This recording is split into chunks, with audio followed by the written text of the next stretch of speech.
ధనుస్సు రాశి వాళ్లకు ఈ వారం అనుకూలంగా ఉంటుంది. మీ యొక్క ఆలోచనలు, ఆశయాలు ఫలించేటటువంటి వారంగా ఉండబోతుంది. కేవలం కావలసిందల్లా వచ్చినటువంటి అవకాశాలను జాగ్రత్తగా మీరు సద్వినియోగం చేసుకుంటే సరిపోతుంది. ఇక వృత్తిపరంగా విదేశీ ప్రయత్నాలు చేసేటటువంటి వారందరికీ కూడా అనుకూలంగా ఉంటుంది. శుభవార్తలు కూడా కలిసి వస్తాయి.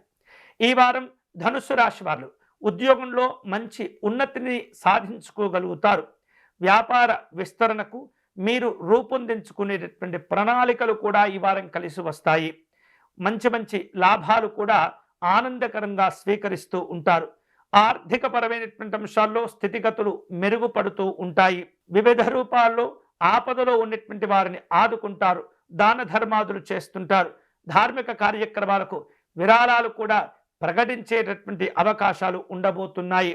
ఎక్కువగా ఈ వారంలో మీరు ఇతరులకు దాన ధర్మాదులు చేయటం, ఇతరులను ఆదుకునేందుకే సమయాన్ని ఎక్కువగా ఉపయోగించుకుంటూ ఉంటారు. అలాగే ఉన్నతపరమైనటువంటి చదువుల విషయంలో అన్ని రకాల అనుకూలతలు కలిసి వస్తాయి.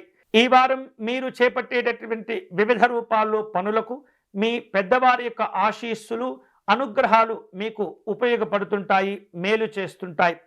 కుటుంబ పరంగా చాలా ప్రశాంతమైనటువంటి వాతావరణాన్ని పొందుతుంటారు.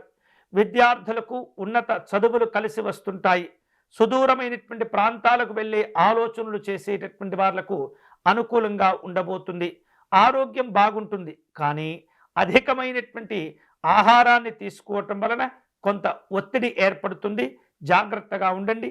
ఆహార విహారాదుల్లో ఏమాత్రం కూడా నిర్లక్ష్యంగా ఉండకూడదు. దూర ప్రయాణాలు లాభాలను కలుగచేస్తుంటాయి. పుణ్యక్షేత్ర దర్శనాలు చేసుకోగలుగుతారు. సమాజంలో గౌరవ మర్యాదలు కూడా కలిసి వస్తుంటాయి.